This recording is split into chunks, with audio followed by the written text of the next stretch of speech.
Okay, so here we have a condensed water machine. This is the SD501. This is a little different from the KA unit.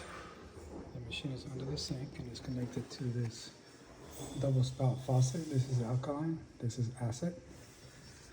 This is the pump that we're going to use to pump citric acid through the machine to descale it.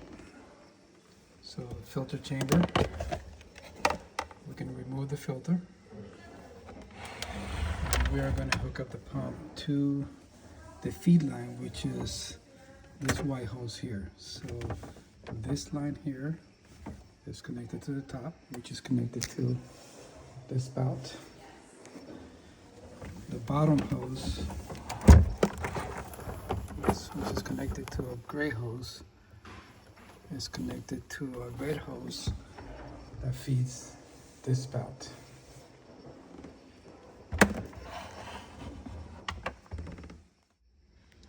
Before removing the filter, you want to disconnect the gray hose. Water's going to come out, so whatever water is left over in the lines, that water's going to come out. And you want to drain it into this container or cup or any Tupperware, any container that you can use to collect whatever water's left over in the machine. This way, you don't have a big mess of water under the counter. So you want to drain it before you take the filter off. If you don't do this, if you don't drain it first and you remove the filter from the machine, the water will come out of the filter chamber and it gets everywhere. In some cases you may need to lift the machine up so more water comes out. Since the machine is sitting down lower than the spout, only a little bit of water comes out. Once you lift the machine up, the rest of the water comes out. And this is just to minimize how much water you have to clean up. Once you drain the water, you want to reconnect the gray hose. And you want to move to the filter. So now we're going to remove the filter holding ring. You turn it to the left. In this machine, you move it over. On the KA, you just turn it to the left and you just lift it up. Now you just grab the filter and remove it. The O-rings stay there. You could remove them if you like. You're going to put the CPU in place of the filter, and it has O-rings. So you can either remove the O-rings from the machine or just remove the O-rings from the CPU. And it only goes in one way. So you put the CPU in place of the filter. Then you put the holding ring on. Then we can move on to connecting the pump. So we removed the filter. We connected the hose coming from the pump to the white hose, which is the feed line on the bottom of the machine. This machine, the white hose is feed line. The gray hose is the acidic line. So we move on to the pump. Here we are going to put a plug on the acidic line here.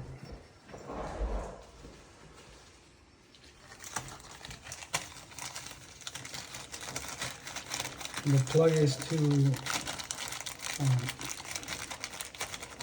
keep water from coming out of the acidic side of the machine. So we're going to put a plug here. This will only send water from the pump through the machine out the drinking water spout into the pump, and it's going to run through the pump for about 45 minutes depending how much calcium buildup there is in the machine. So I'll show you how that looks like in a minute. So right now we connected the pump. Water's being pumped from the pump down to the machine. It's going inside the filter chamber, the electrolysis chamber. It's coming back up through the top hose back into the container, and from there it gets pumped back in. So it's going to run like that for about 45 minutes. This is a similar process to the way you descale a tankless water pump. pump is going to pump the citric acid through the machine for about 45 minutes to an hour. This one doesn't look that bad. As you can see, the water is still a little clear. It's cloudy, but it's not as cloudy as if the system is really, really dirty. So the way it works, if it does get white, really white, or you see flakes, after running for about 20 minutes, you may want to dump the water with new citric acid and new water and start the process again.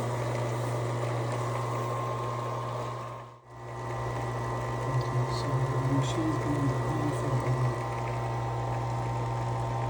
15-20 minutes now. As you can tell, the water is really clear. There's the any calcium that was built up in the machine and plates. Is back to its normal form, so you cannot see it anymore. I'm going to run it for another 15 minutes, then we'll start flushing it with fresh water. So what we'll do is turn the faucet on, put water into the container, and flip this one to the sink so I can start draining the citric acid.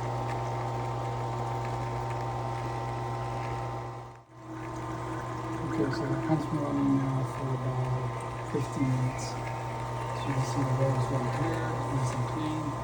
So what I'm going to do now is I'm going to flush the citric acid. I'm going to turn the faucet on here and run fresh water through the pump, through the machine, out the top spout. So I'm going to turn the water on here, cold water, we don't use hot water. I'm going to turn the water here on. I'm going to flip the spout to the sink so we can drain all the citric acid. I'm going to run it like this for a couple minutes with the plug on the acidic spout. And then a couple minutes later, I'm going to remove this plug and let it run for another 3 to 4 minutes without the plug. This is to get rid of all the citric acid.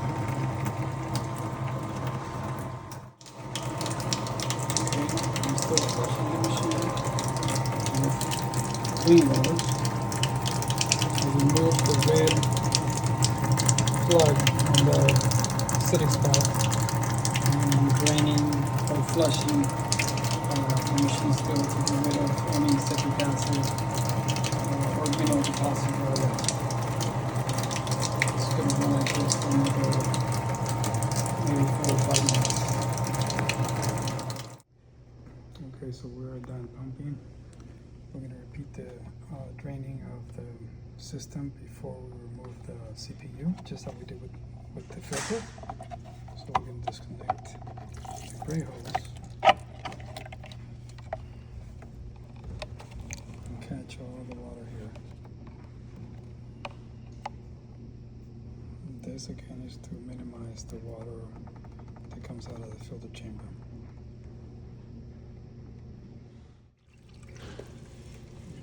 This, raising the machine up, it helps more water come out. The machine sitting low, water tends to stay in the lines. So by lifting the machine up, you get all the water out. This way the water doesn't come out from the filter chamber when you remove the filter or the CPU. Once you drain the lines and reconnect the hoses, everything's connected. We have the gray hose, the gray hose to the red line, the white hose to the white line, and top white hose from the machine. And this faucet is clear, and other faucets is white. So all the connections are set up. Now to remove the filter, we're going to remove the ring. And take out the CPU. You want to lift it, remove it, and flip it because there's always leftover water inside. I like to wipe this down with the paper towel before I put the new filter. Here's the new filter. This is the X1. I'm going to remove the O-rings, put them in place, then put the filter down. Okay, so the CPU is out. I've got the O-rings from the new filter. I'm going to put them in place. So the big one goes in the middle. and the smaller one goes on the back end. Then what I do is I put the filter over there.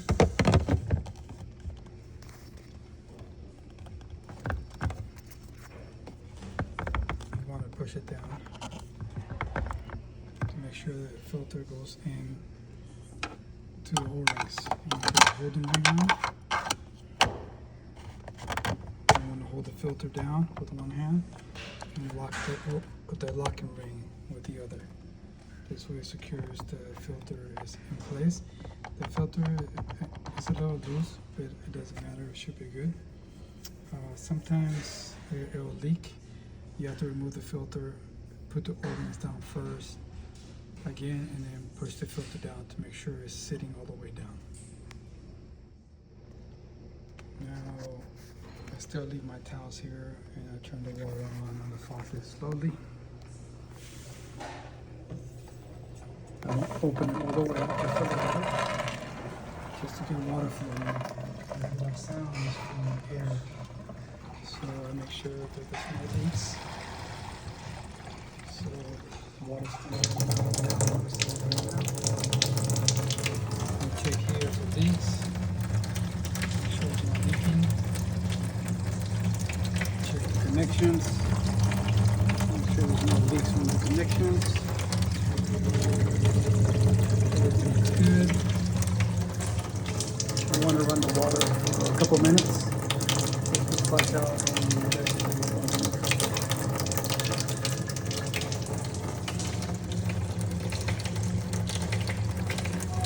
sometimes I like to look underneath the machine, make sure the feed line and the acidic line elbows are not leaking.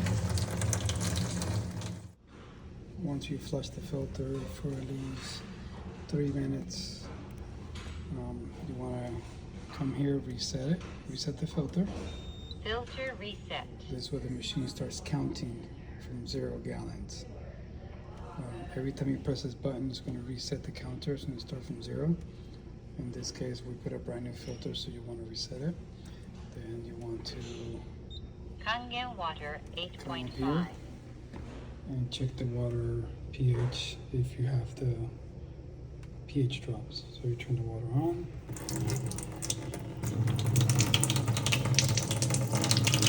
You get a sample.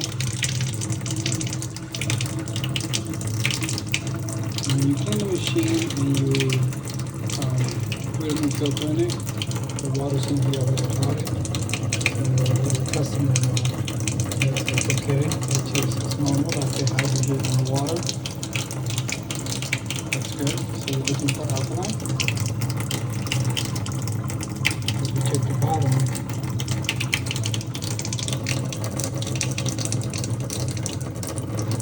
see how that's a little green, greenish yellow. It's not alkaline. Go here, purple.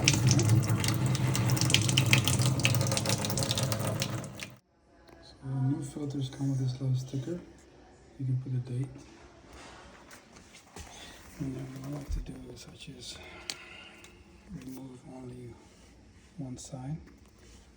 So it's easy to remove if you need to remove it. Put it on the filter, and after I flush the machine, Filter reset. reset, and we start, and you're good to go for another year.